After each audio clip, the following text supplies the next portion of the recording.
Halo Sobat Sekolah, salam semangat luar biasa. Berjumpa lagi dengan saya Kak Dimas di channel sekolah, channel belajar online.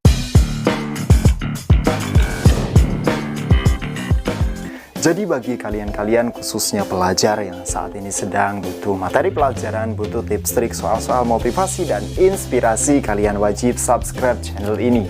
Dan jangan lupa kalian juga harus tekan tombol lonceng agar kalian selalu mendapatkan notifikasi terbaru dari setiap video-video yang diupload oleh channel sekolah.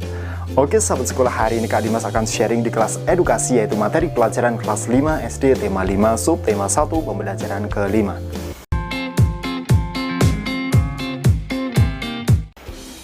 Sahabat sekolah, di pembelajaran kelima ini kita akan mempelajari tentang apa saja sih?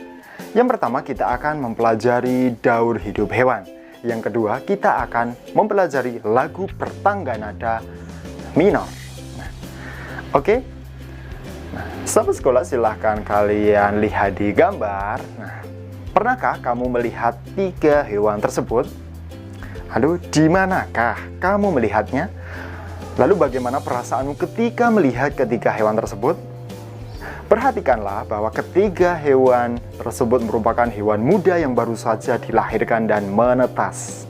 Nah, sahabat sekolah, setiap hewan memiliki cara tersendiri dalam proses perkembangbiakannya. Hewan-hewan tersebut mengalami proses pertumbuhan dan perkembangan yang berbeda satu sama lain. Proses ini dinamakan proses daur hidup atau siklus hidup. Nah, sahabat sekolah, kita akan belajar tentang daur hidup hewan ya. Nah, hewan sebagai salah satu komponen ekosistem memerlukan lingkungan yang baik untuk berkembang biak. Perubahan ekosistem dapat mempengaruhi perkembangbiakan. Nah, setiap hewan mengalami tahapan perkembangan tersendiri dan khas. Tahapan pertumbuhan dan perkembangan suatu hewan disebut daur hidup. Di dalam daur hidupnya, ada hewan yang mengalami perubahan bentuk, ada yang tidak. Hewan yang mengalami perubahan bentuk pada tahap tumbuh kembangnya disebut mengalami metamorfosis ya. Nah, hewan apa sajakah yang mengalami metamorfosis dan tidak mengalami metamorfosis? Mari kita pelajari lebih lanjut. Nah, berdasarkan perubahan bentuknya, metamorfosis dibedakan menjadi metamorfosis sempurna dan metamorfosis tidak sempurna. Metamorfosis sempurna terjadi ketika hewan mengalami perubahan bentuk yang sangat berbeda pada setiap tahap perkembangannya. Nah, contoh hewan yang mengalami metamorfosis sempurna adalah katak dan kupu-kupu. Sahabat sekolah, kupu-kupu berkembang biak dengan cara bertelur. Nah, bertelur. Kemudian setelah bertelur menetas menjadi ulat atau larva yang aktif mencari makan. Setelah cukup mendapatkan makanan, ulat berubah menjadi pupa atau kepompong. Nah, kamu pernah melihat kepompong atau bermain kepompong? Nah, kepompong yang tidak bergerak ini dan melekat pada bagian pohon ya. Pupa merupakan masa istirahat sebagai persiapan menjadi kupu-kupu dewasa. Gitu, daur hidup metamorfosis sempurna. Oke, sahabat sekolah, kita lanjut. Sahabat sekolah, metamorfosis yang kedua adalah metamorfosis tidak sempurna. Ini terjadi pada hewan yang mengalami perubahan bentuk yang tidak terlalu berbeda pada setiap perkembangannya. Jadi tidak beda-beda amat begitu. Nah, hewan dalam kelompok ini tidak mengalami fase larva dan pupa. Contoh hewan yang mengalami metamorfosis tidak sempurna adalah kecoa. Kecoa berkembang biak dengan cara bertelur. Telur kecoa ini menetas berubah menjadi kecoa muda ya. Jadi setelah bertelur, menetas, kemudian berubah menjadi kecoa muda yang disebut dengan nimfa ya, nimfa. Nah, nimfa mengalami beberapa kali pergantian kulit sebelum menjadi kecoa dewasa. Pergantian kulit ini disebut dengan ekdisis ya. Nah, ini gambarnya metamorfosis pada kecoa. Oke, itu contoh metamorfosis yang tidak sempurna. Nah, selain serangga dan katak, hewan lain mengalami daur hidup tanpa metamorfosis atau tanpa mengalami perubahan bentuk. Contoh jenis hewan yang tidak mengalami metamorfosis adalah ikan dan kadal. Ikan hidup di air dan berkembang biak dengan bertelur. Telur ikan menetas, lalu menjadi ikan muda, kemudian menjadi ikan dewasa. Bentuk ikan muda dan ikan dewasa tidak banyak mengalami perubahan. Demikian juga dengan kadal. Setelah bertelur, telur kadal akan menetas dan muncullah kadal muda.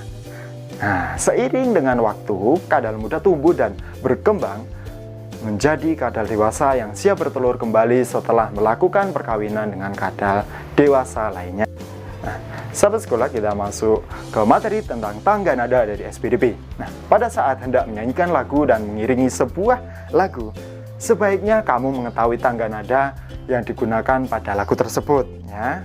Nah, tangga nada berhubungan erat dengan karakter lagu. Tangga nada mayor melukiskan karakter dan sifat lagu yang penuh keyakinan, optimis, mantap, riang, gembira, ceria, bangga, dan menyenangkan.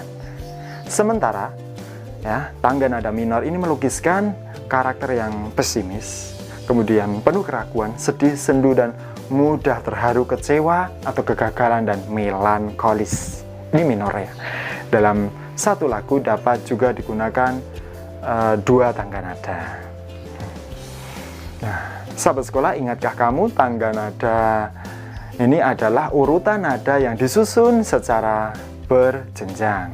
Disebut tangga nada apabila sebuah tangga nada terdiri atas 8 tingkatan, ya, dengan urutan dari tingkatan pertama sampai 8. Tangga nada ini dibagi menjadi dua, yaitu tangga nada mayor dan tangga nada minor. Nah, tiap tangga nada ini dibedakan dengan jarak. Nah, tangga nada mayor berjarak 1,1,5, 1,1,1,5. Tangga nada minor yaitu tangga nada yang mempunyai jarak atau interval 1,5, 1,1,5, 1,1. Adapun urutan nada pada tangga nada minor dimulai dengan nada la dan diakhiri dengan nada la. Nah, kemudian lagu yang bertangga nada minor biasanya berakhiran dengan nada la, tetapi ada yang diakhiri nada seperti mi, begitu. Nah, itu tentang tangga nada. Nah, salah satu lagu yang dimainkan di tangga nada minor adalah lagu Syukur, ciptaan H. Montahar, dan Terima Kasihku ciptaan Sri Widodo. Nah, gitu sahabat sekolah. Nah, akhirnya selesai sudah pembelajaran hari ini, tiba saatnya kamu mengerjakan tugas. Tugasmu kali ini adalah carilah perbedaan dan persamaan antara daur hidup hewan yang mengalami metamorfosis dan yang tidak mengalami metamorfosis. Kak Dimas tunggu jawabannya di kolom komentar. Oke, cukup sekian video pembelajaran hari ini dan bersambung ke video pembelajaran berikutnya tetap di channel sekolah. Semoga video ini bermanfaat dan semoga video ini bermanfaat bagi kamu, terutama dalam mengukir prestasi dan mimpi besarmu. Cukup sekian, salam semangat luar biasa. Terima kasih.